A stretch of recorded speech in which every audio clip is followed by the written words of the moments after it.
YouTube kanalıma, mutfağıma hoş geldiniz. Bugün sizlerle Bursa'nın meşhur cantık pidesini yapacağız. Yapımı oldukça kolay. Hiç bekletmeden yapımına geçiyorum. Öncelikle karıştırma kasemin içine 1 su bardağı soğuk süt ekliyorum.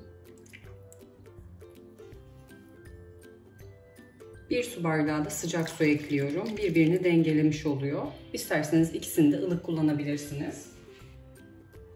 Küçük çay bardağıyla 1,5 çay bardağı sıvı yağ ekliyorum.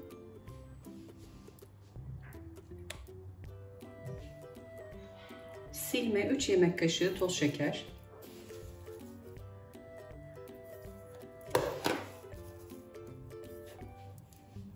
Bir tatlı kaşığı tuz ekliyorum. 1 tatlı kaşığı kuru maya.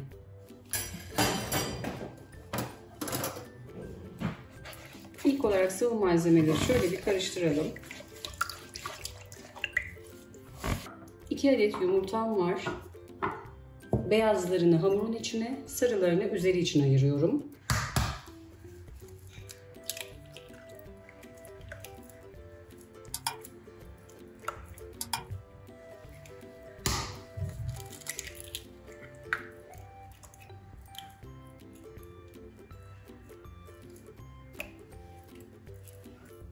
Yumurta sarıları kurumaması için üzerine bir çay tabağı kapatıyorum. İlk olarak 5 su bardağı un ölçtüm. Az gelirse yine ekleyeceğiz. Yavaş yavaş ekliyorum. Yumuşak bir hamur elde edeceğiz.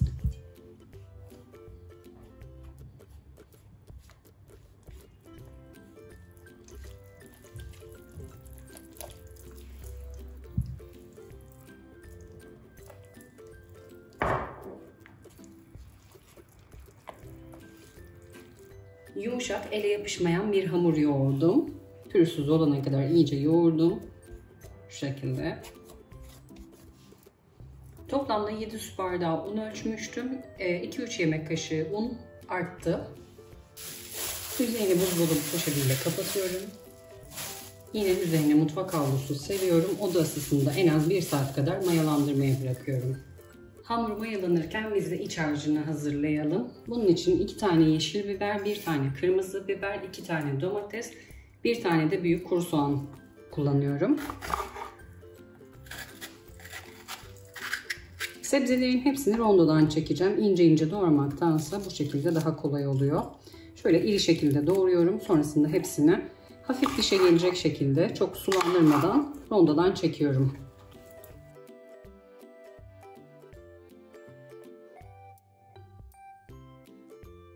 Sebzeleri rondodan çekip geliyorum. Sebzeleri rondodan çektim. Dediğim gibi çok püre haline getirmiyorum. Biraz içinde gözüksün. Yaklaşık 300 gram kadar da kıyma ekliyorum harcın içine. 2 çay kaşığı tuz. Çok tepeleme eklemiyorum. 1 tatlı kaşığı kırmızı toz biber. Yarım tatlı kaşığı da karabiber ekliyorum. Eğer seviyorsanız bir miktar da pul biber ekleyebilirsiniz. Kaşıkla zor olacağı için elime eldivenimi taktım. İyice harmanlıyorum. Yağ eklemediğimi fark ettim. Yarım çay bardağı kadar da yağ ekliyorum.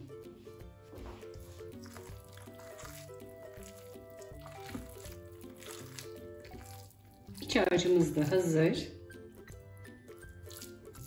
Hamurumuz mayalandı. Aşağıdan yukarı doğru havasını alıyorum.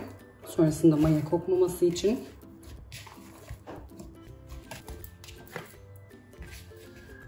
Hamuru şöyle bir toparladıktan sonra ikiye bölüyorum.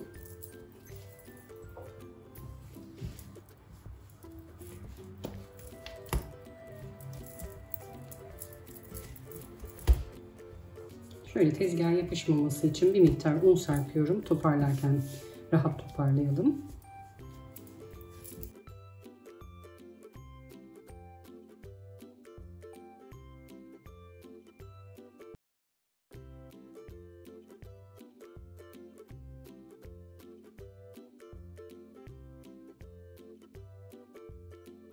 Verdiğim ölçülerden yaklaşık 18-20 adet çıkıyor. Hamurun yarısını almıştık. 9 adet bezeye böldüm.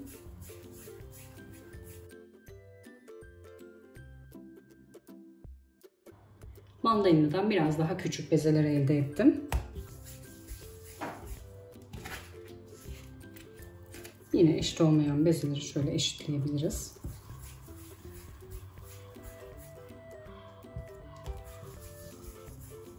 Bezelerken tezgaha yapışıyorsa bir miktar, çok az miktarda un serpebilirsiniz. Çok fazla değil.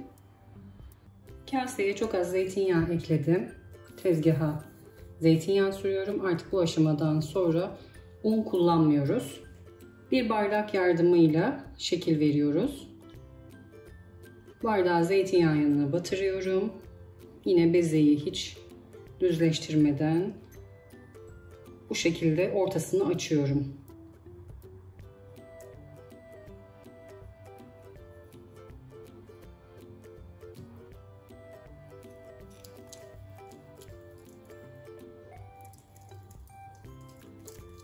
Şöyle dairesel hareketlerle ortasını genişletiyorum.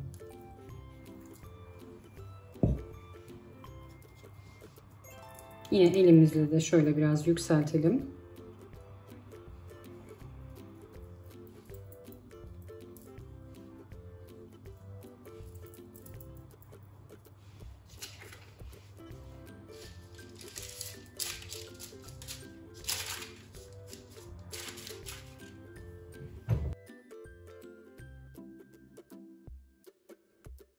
Tezgaha bir miktar yağ sürdüm. Bardağımı değiştirdim. Biraz daha geniş tabanlı bir bardak aldım.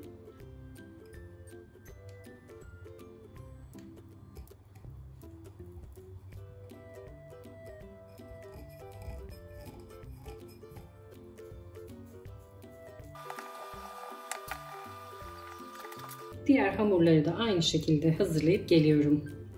Pideleri hazırladım. Yağlı kağıt sardığım fırın tepsisine dizdim. Yine ortalarını şöyle bir bardak yardımıyla iyice belirginleştiriyorum. Yine yükselti veriyorum şu şekilde. Son kez elimle bir yükselti verip iç harcını ekleyeceğiz. Pidelere son kez şeklini verdikten sonra ayırdığım yumurta sarısının içerisinde 1 yemek kaşığı su ekledim. İyice karıştırıyorum. Kıvamını biraz açtık, koyuydu. Fırçayla iyice karıştırdıktan sonra şöyle pidelerin sadece kenarlarına ekliyorum. Yumurta sarısını pidelerin kenarlarına sürüyorum.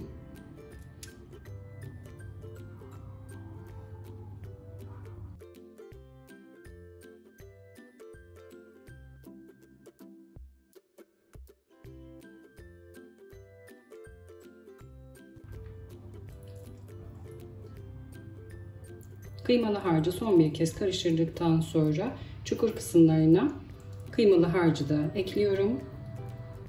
Yine kaşığın tersiyle şöyle bir düzeltip şekil veriyorum.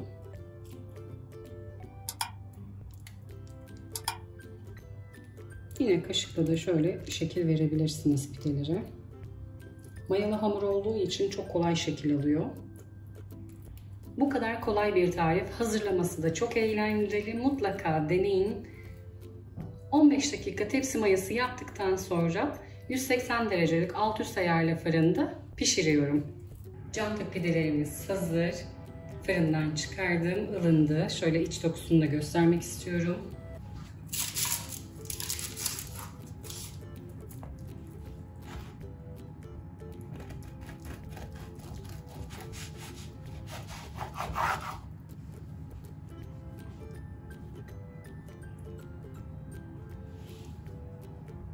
Yumuşacık.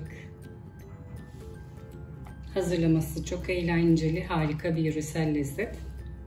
Tüm aşamaları birlikte yaptık. Aklınızda takılan sorular olursa yorum kısmına sorularınızı bekliyorum. Gördüğüm an size dönüş sağlıyorum. Kanalıma abone değilseniz abone olmayı, sevdiklerinizle paylaşmayı, bir sonraki videolarımdan haberdar olmak için bildirim zilini açmayı unutmayın lütfen. Yepyeni tariflerde görüşmek üzere. Herkese afiyet olsun.